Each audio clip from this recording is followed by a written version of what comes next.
Democrats try to discredit Attorney General William Barr. Facebook and Instagram ban right-wing fingers and Farrakhan. And we talk Avengers Endgame. I'll get to all of it. My name is Sean Clinton, and this is the God and Freedom Show.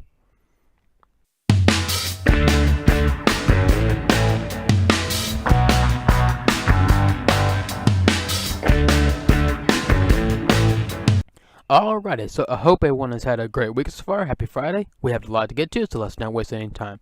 So on Tuesday, Robert Mueller, who is the special counsel in charge of investigating into whether or not President Trump colluded with the Russians to influence the 2016 election, well, he sent out on Tuesday. He sent out a letter to Attorney General William Barr about his concerns about Barr's summary of Mueller's report.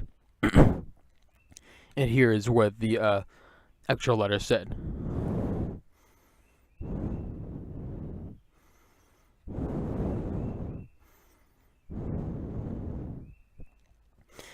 I previously sent you a letter dated March 25th, 2019 that enclosed the introduction executive summary of each volume of the Special Counsel's report marked with redactions to remove any information that potentially could be protected by the Federal Rule of Criminal Procedure that concerned declination decisions or that related to a charged case.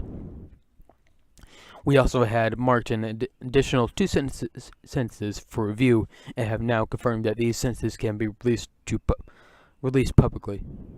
Accordingly, the enclosed documents are in a form that can be released to the public consistent with legal requirements and department policies. I'm requesting that you provide these materials to Congress and authorize their public release at this time. As we stated in our meeting on March 5th, and reiterated to the department early in the afternoon of March 24th, the introductions and executive summaries of our two-volume report accurately summarize the office's work and conclusions. The summary letter the department sent to Congress and released to the public in the afternoon of March 24th did not fully capture the context, nature, and substance of this office's work and conclusions. We communicated that concern to the department on the morning of March 25th. There is a new public confusion about critical aspects of the results of our investigation. This threatens to undermine a central purpose for which the department appointed the special counsel to assure the full public confidence in the outcome of the investigations. See Department of Justice press release, May 17th, 2017. While we understand that the department is reviewing the full report, determining what is appropriate for public release, a process that our office is working with you to complete, that process need not delay a release of the enclosed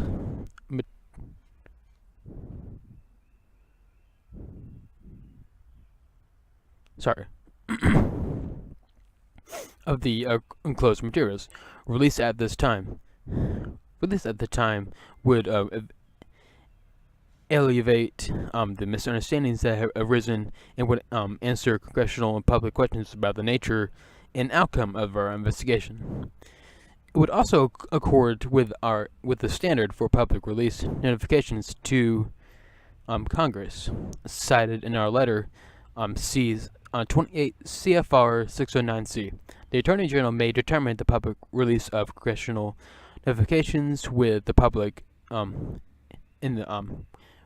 be in the public interest. Sincerely yours, Robert S. Mueller III, Central Counsel.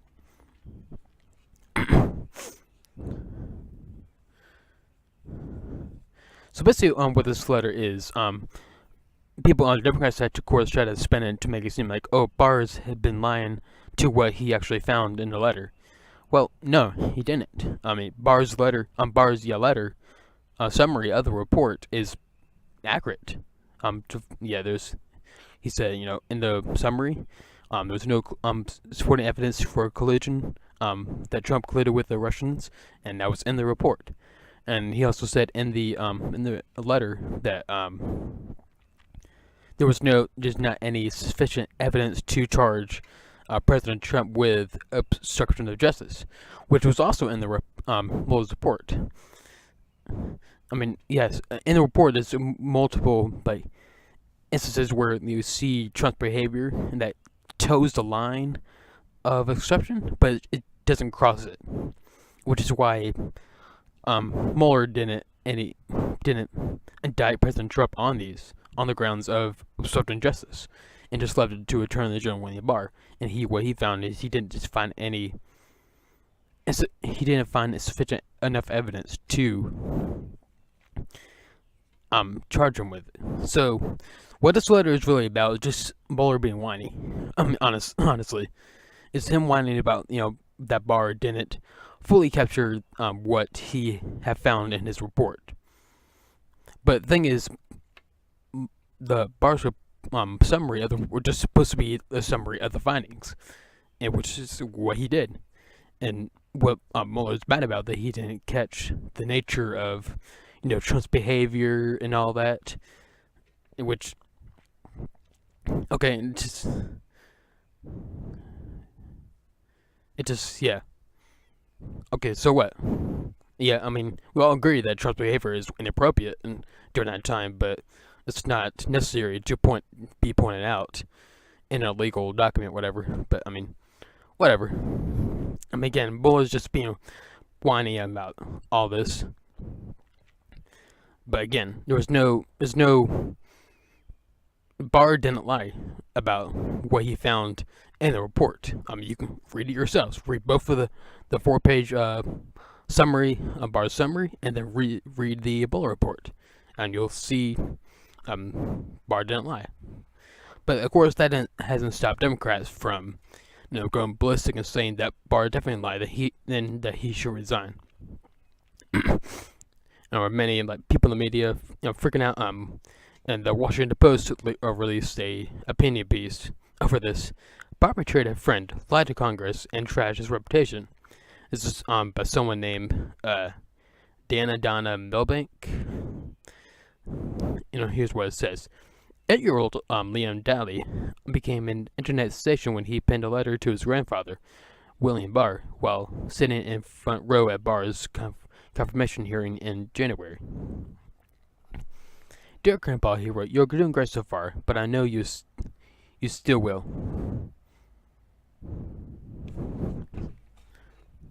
Sorry. Dear Grandpa, I'm sorry. Dear Grandpa, you are doing great so far, but I know you still will. Alas, for Liam, and for all of us, it was not to be. Now, just weeks on the job as President Trump's Attorney General, Grandpa has disgraced himself. The speed with which Barr trashed a reputation built over decades is stunning, even by Trump administration standards. Before Barr was known as the Attorney General for President George H.W. Bush, and was in a misguise of the Washington legal community. Now he's known for betraying a friend, lying to Congress, and misrepresenting the Mueller report in a way that excused the president's misbehavior and let Russia off the hook.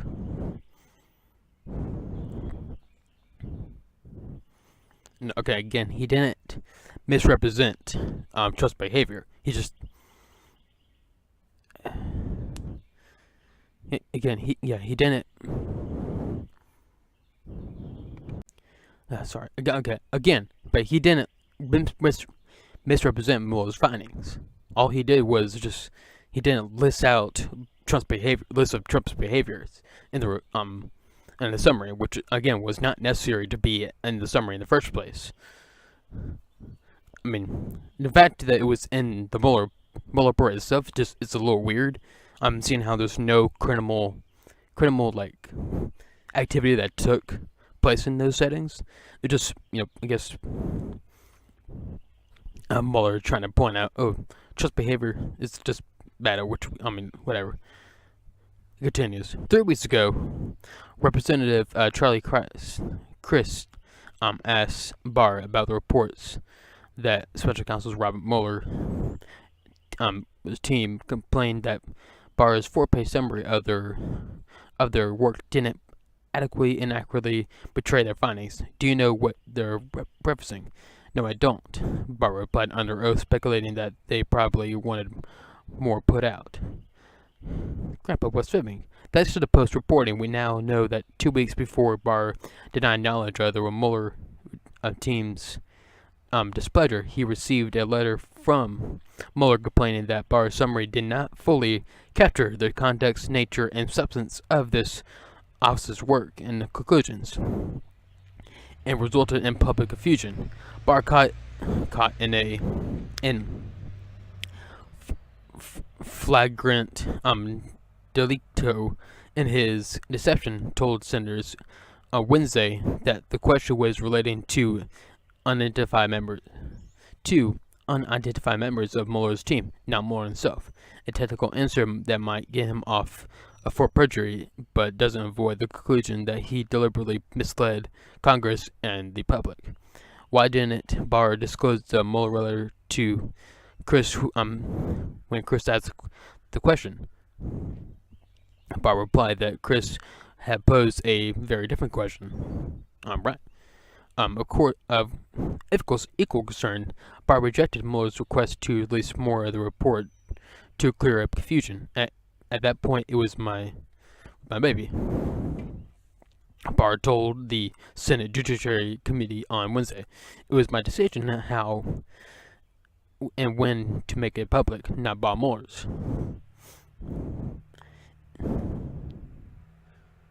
It was his baby, and he smothered it, thus allowing Barr's misrepresentation of Mueller's report, characterized by Trump's total exoneration, to harden. Again, well, in the 4-page summary, Barr didn't say Trump was exonerated from obstruction of justice. He clearly said, although he's not don't quote me on this, but things like, although Trump was not charged with obstruction of justice, he's not fully exonerated. Barr's mistreatment of Mueller is all the more appalling because during his confirmation hearing, Barr boasted that the two men and their wives were good friends and would remain so. Barr reportedly told a senator privately that he and Mueller were best friends, and that their wives attended a Bible study together, and that Mueller attended the weddings of Barr's children. If so, Barr Pestrello reminds us, if you want a friend in Washington, get a dog. In addition to his unilateral clearing of Trump accepting justice, something Mueller did not do. Well, he didn't. Again, Mueller didn't charge President Trump with obstruction of justice. He didn't recommend any prosecutions, and he just gave it the responsibility to William Barr, and he couldn't find anything. There was just no. I mean, seriously, if you were to bring up that case of obstruction of justice to a prosecutor, they would turn it down flat. There's not enough to charge it to get a prosecution case going for it. Just isn't. But anyways, of course, Democrats have been trying to discredit this all. But actually, before we get to all that, get to the article in the Daily Wire by Ben Shapiro. He kind of explains all this a little better. Excuse me. And so many Democrats suggest impeaching Barr over whiny Mueller letter. Here's why that's absurd. On Tuesday evening, the day before Attorney General William Barr was set to testify before the Senate Judiciary Committee, the Washington Post obtained a leaked letter from the Special Counsel Robert Mueller to Barr, written just days after Barr first released a letter summarizing the conclusions of Mueller's findings. According to the Post headline, Mueller complained to Barr about memo on key findings, but that wasn't actually what Mueller was complaining about. It turns out that Mueller was complaining not about the inaccuracy of Barr's summary of his conclusions, but that Barr hadn't captured the context, nature, and substance of Mueller's work. According to Mueller's letter, there is now public confusion about the critical aspects of the results of our investigation. This threatens to undermine a central purpose of which the department appointed the special counsel to ensure full public confidence in the outcome of the investigations. Release at this time of Mueller's own summary would alleviate the misunderstandings that have arisen and would answer congressional public questions about the nature and outcome of our investigation.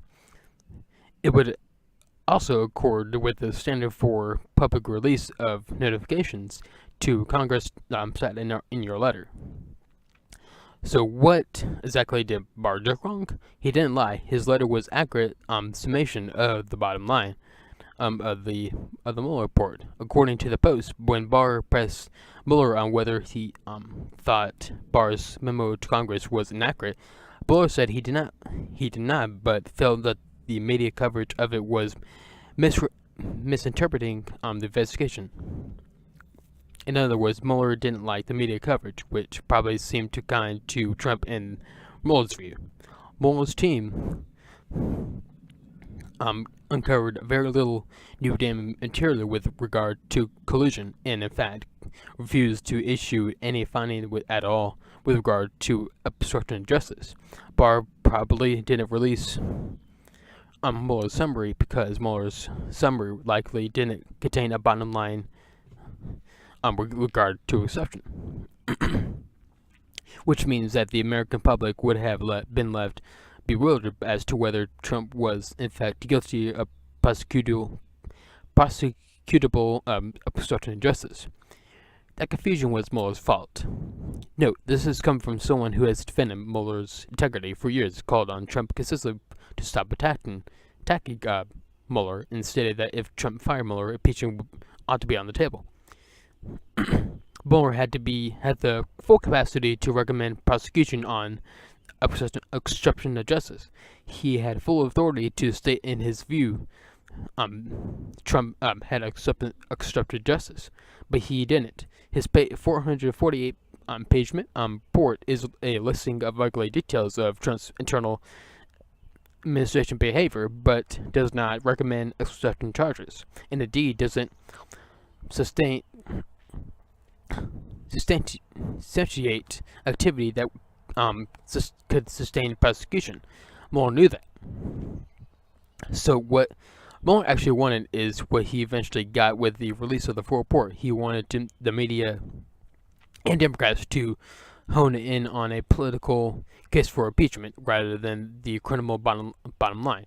He didn't like what Barr did what the attorney is supposed to do: avoid smearing unprosecutable people for unspecified reasons. Barr instead issued a statement explaining that no prosecution code would take place. Yet the media and Democrats,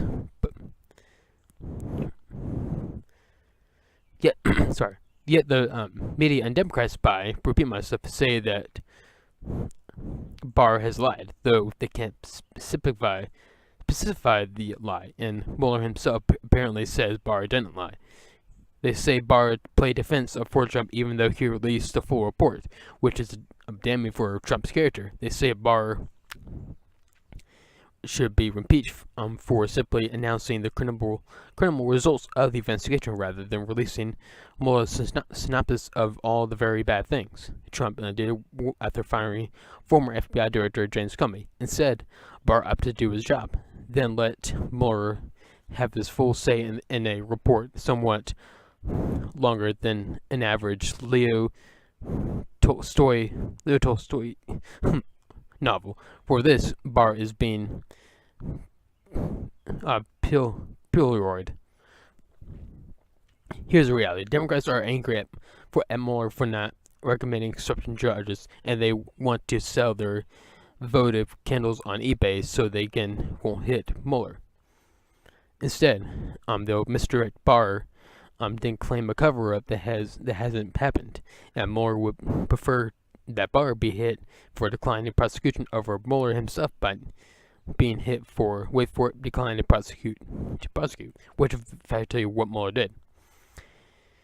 The media will oblige, as they always do. It's just a controversy. This is a nonsensical. Sorry, this bugs everywhere. It's a nonsensical hit job against Barr as an attempt to lash out in frustration that Mueller didn't provide the deus ex machina necessary to oust Trump from an office. So, in summary of what he was saying here, basically what Mueller was saying in that letter to Barr, basically that he was just mad at him for not, pointing out Trump's behavior. Again, that's not necessary for a attorney general to do. All he needs to do is point out the underlying like crimes or non-crimes or whatever in his summary, which is what he did. And again, there was just read both reports.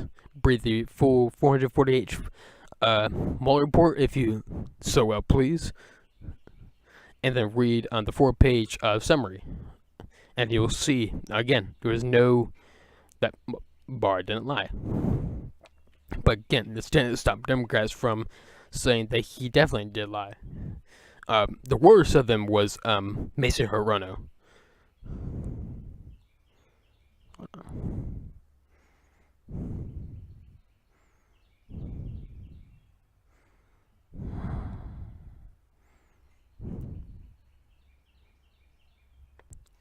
So again, yeah, Senator Mason Hirono was the absolute worst during the Senate Judiciary Hearing. She was like a pretty much like a Crestine brother. If you've been on Twitter, you know the Crestine brothers are just these vile Trump-hating people, brothers on Twitter, and they try to every way possible to make Trump look bad in any situation. Like when the Mueller report came out, they twisted it this way. Wait, Trump's not fully exonerated. That means he could still be impeached and all that. But again, yeah, there was no collusion and no sufficient evidence to support obstruction.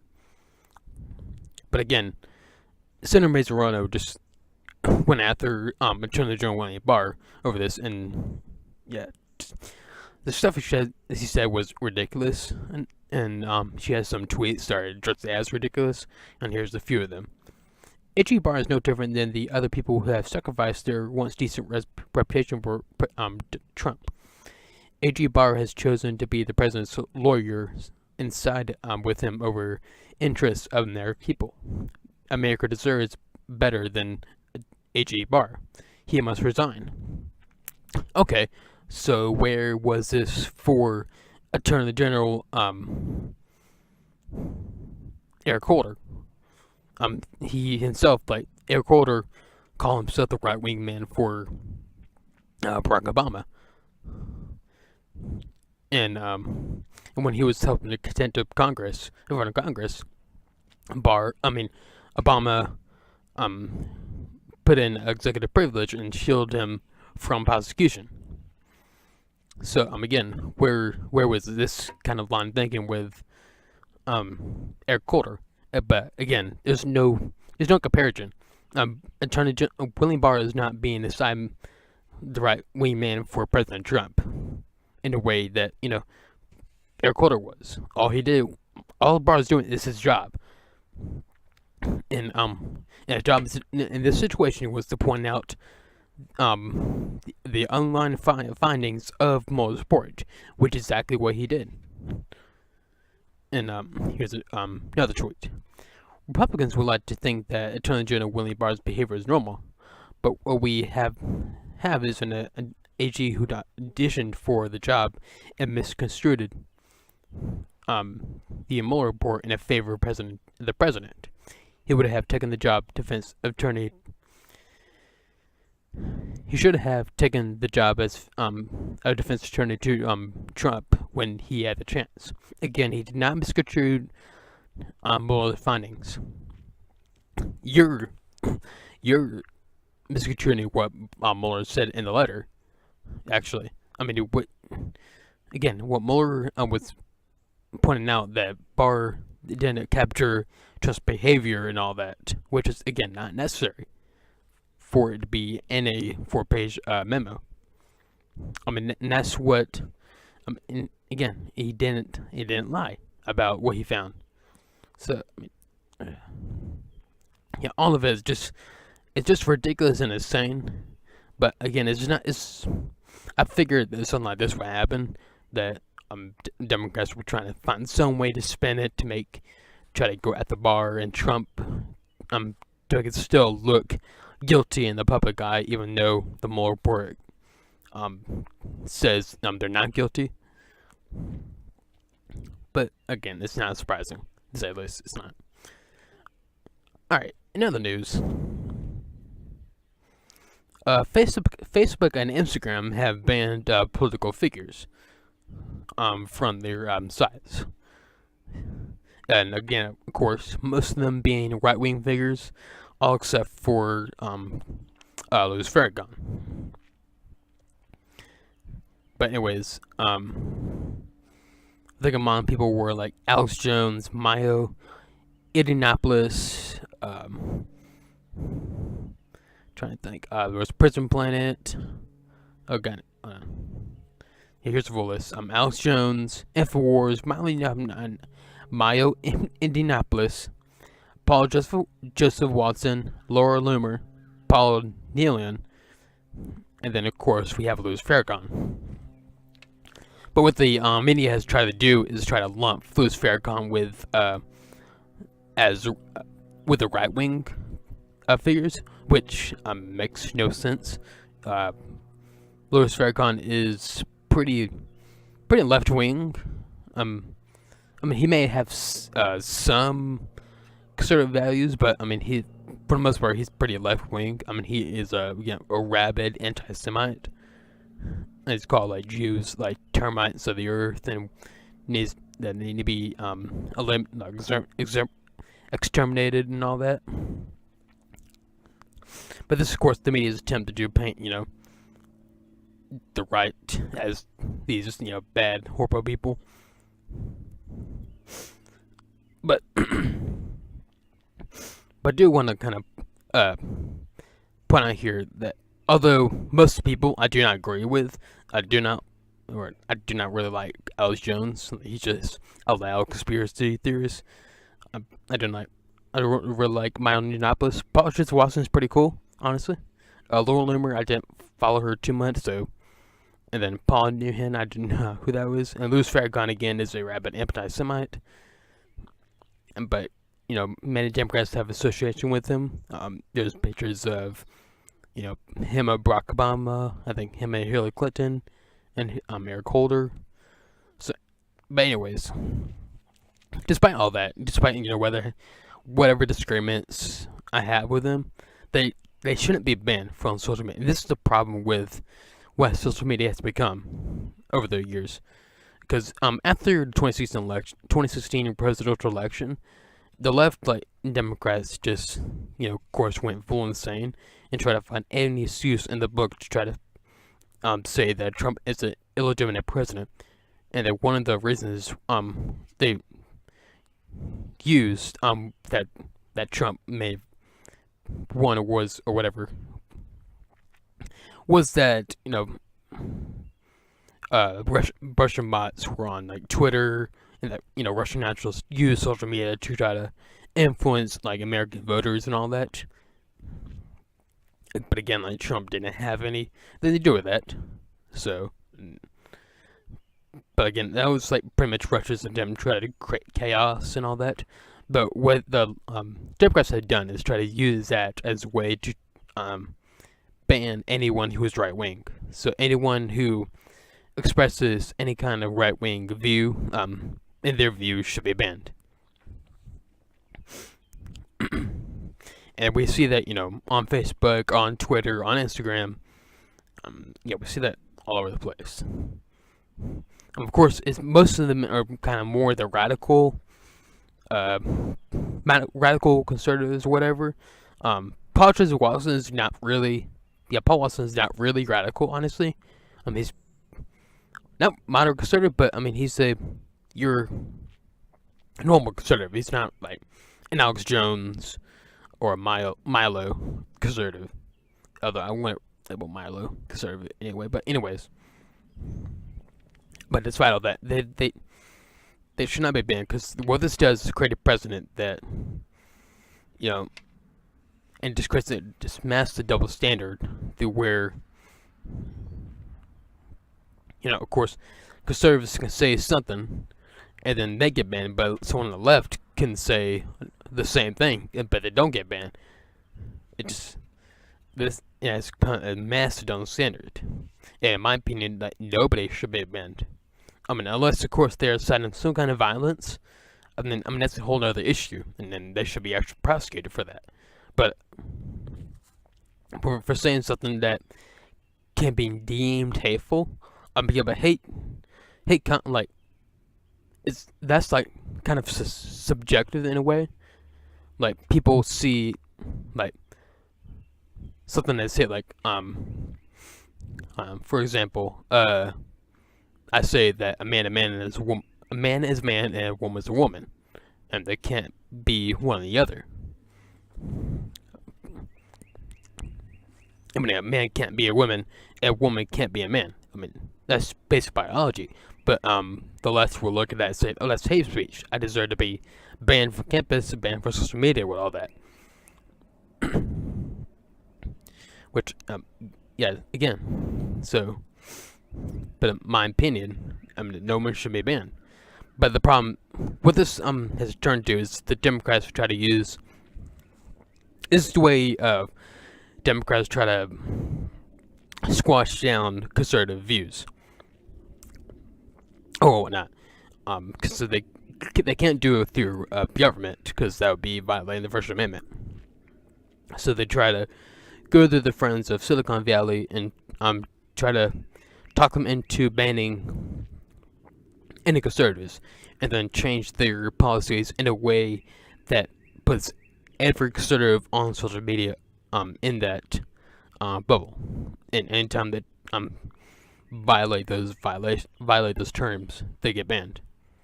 There's been plenty of people who have been banned from Twitter and all that have not violated the terms. Yeah, James Woods was banned. I forget for what reason, but it definitely wasn't for something serious.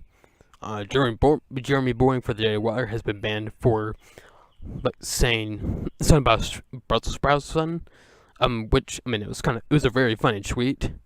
It was probably an accident that he got banned, but still, the fact that it's convenient that it only happens to conservatives. But this is all the big plan to try to really, for the left, to try to get control of these platforms and get conservatives off the air. Also, if they have their will, they'll try to regulate. If they get power, I wouldn't put it behind them to regulate social media. In fact, that's what many Democrats I've had suggested, and even conservatives had tried to say that because of conservatives being banned for social media, that the government needs to come in and like break them up, which is a horrible mistake for that to happen. I mean, I'm frustrated. I'm just as frustrated that Twitter and Facebook are doing this, but I do not trust the government to fix the problem. When have they ever fixed any problem? Of course they may be. Honestly, they may have brought, the solutions may have started, okay, but it just grew into a big problem, like the Atana programs. What that started out was just kind of something to keep people in, like, stable a little bit until they find a job. It's basically an incentive to help someone find a job. But what it's turned to is a program where people, instead of working, they just go off that and basically waste taxpayer dollars and all that. So yeah, I do not trust the government to handle this, to handle social media in a fair, right way. I mean, it's only a matter of time. Republicans are in control of White House and Senate right now, but it's only a matter of time before we get a Democrat in office in the White House and in the Senate. We have a full Democratic government, and they crack down on social media using those regulations. So yeah, yeah, some conservatives have who have said this, given some reasons that the left would have done it anyways. So why not we've done it anyways? So why shouldn't we do it again? Because we're conservatives. Conservatives are supposed to be small government, freedom of speech and all that. So yeah. So anyways. Alrighty, so on Sunday I went to see Avengers Endgame, and I gotta say, yeah, I loved it. It's a really great movie, and it's kind of ends the Infinity Saga in a great way. And there will be some spoilers here, so forewarning that if you haven't seen the movie, you can skip ahead and all that. So you have a few seconds. If you haven't seen it, you have a few seconds to get off and skip ahead or whatever. That's the pause button. Alright. Okay, I assume you're gone. Alright, so what basically happened in this movie? The first 15 minutes or so, or no, 45 minutes, is basically them kind of trying to get themselves together to find a way to stop Thanos, and they find him on Titan, and they all go there to try to get the Infinity Stones, and then try to reset everything and back to normal. But what Thanos had done, he had destroyed all Infinity Stones, which from that point on, there's no hope for them to reset. So from then Thor took his axe that he got in Infinity War, and it just chopped Thanos' head off. And then it skips 5 years, and pretty much the world is trash at this point. There's actually it's not really trash. It's kind of still going, but it's not the same. There's still businesses open and all that. I think school's still going for some, maybe schools, but it's never actually shown. But there's also there's chaos everywhere. It's kind of like an apocalypse happening in a way. So yeah, 5 years go on, and our characters are trying to just kind of rebuild themselves and their family up or whatever. And then Ant-Man comes out and finds a way to get back in time to stop Thanos.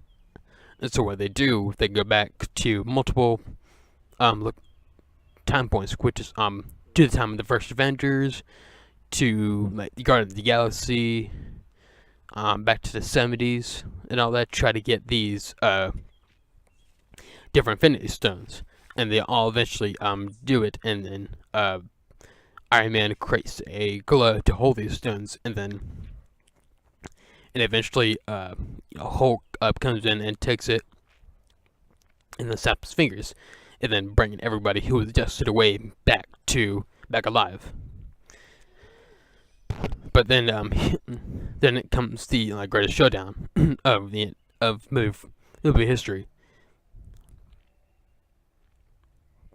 Especially Thanos' ship comes down and attacks the Avengers headquarters and try to get the Infinity Gauntlet from them. But and then eventually leads into a massive battle. Everybody who has been in MCU, who has some kind of power, comes in and fights Thanos' army. It was the most epic thing I've ever seen. But in the end, Iron Man and Thanos are fighting, and he gets the Infinity Stones, and he snaps his fingers, and then kills off all Thanos' army and all that, and Thanos himself. But in doing so, Tony Stark dies in the process. So yep, just Tony Stark, who has started the whole MCU, fortunately did die. But again, yeah, I really like Endgame. My only problem with it was Thor, how they handled Thor, because in Infinity War he got really powerful. I mean, he took a dying star to the chest and still lived. But here he comes a lazy drunk in a way. It's just, come on, why would we do that to an awesome character like Thor? But whatever. I mean, but overall, I really love this movie. I mean, it's kind of sad too. It's the end of an era, because we have been with these movies for about since 2008. I mean, of course, MCU is still going to go on, but it's not going to be the same without Iron Man, Captain America. Captain America actually had a cool ending too, but because he went back in time and returned the Infinity Stones to where they got them. But instead of going back to the future, he went back to the past, to 1940s, and then married Peggy, and then just grew old and had kids with her. And so, yeah, and so, man, that was kind of cool enough, which is, I mean, something he was looking he always wanted to do and all that. So that was pretty cool. So yeah, again, I love the movie, and so can't wait to see where this MCU is going. I'm really interested to see how who exactly takes the lead and all that, but we'll see. Alrighty, so let's get into some a little bit of theology. So why not to kind of end off this Friday. So on last Sunday, I'm involved in a college small group. It's not really for college students solely, but it's like college age students. But anyways, we were talking about different types of gospel, the gospel compared to the actual gospel, and one of them was the prosperity gospel. I kind of want to make a couple points of false teachings that the prosperity gospel teaches. That misleads Christians all over the country. So, anyways, one of them is being that I am enough. There's this tendency with the prosperity people that because that I am enough, that I don't have to please everybody. Okay, I mean, of course, you don't. We as Christians are, taught, we shouldn't care what other people think. But the idea that we are enough, that I am enough, is completely false. I mean, honestly, if we were enough, we wouldn't need Jesus. It's the fact that we are not enough that's why we need Jesus in our lives. That we actually, the gospel teaches us to think of less of ourselves and make ourselves less and less, and make Him great and greater in our lives. So, again, if we were enough,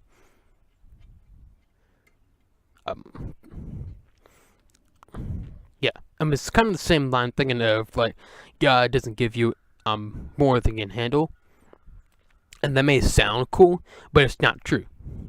If He were to give you if He didn't give you more than you can handle, if you can handle all the problems that come, then why would you need God?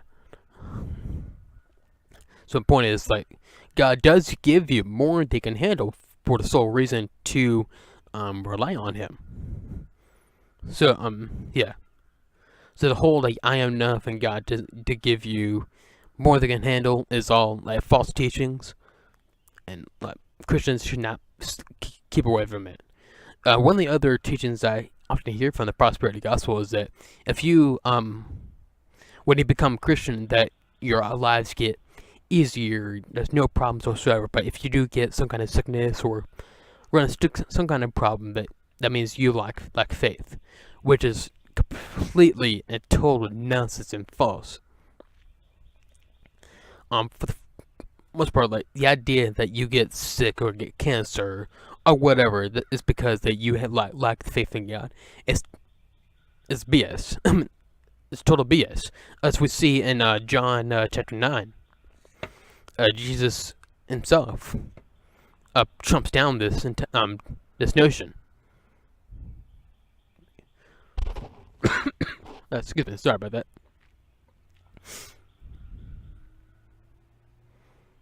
If we can get to it, chapter 9.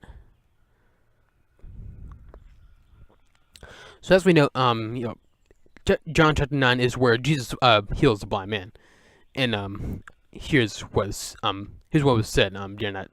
So as Jesus was walking along, he saw a man who had been blind from birth. Rabbi, his disciples asked him, "Why was this man born blind? Was it because of his own sins or the sins of his parents?"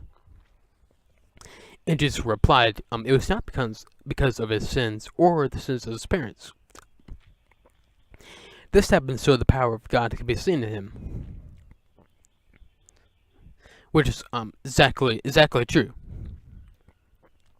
It says right here, that the line where it says, "Was it because of the sins of his parents or of his own?" That's what the prosperity gospel people teach, is that if you get sick or whatever, it's because of your own sins, which is that Jesus comes out and says, no, that's completely false. Sometimes bad things happen for the glory of God to come out and to be shown.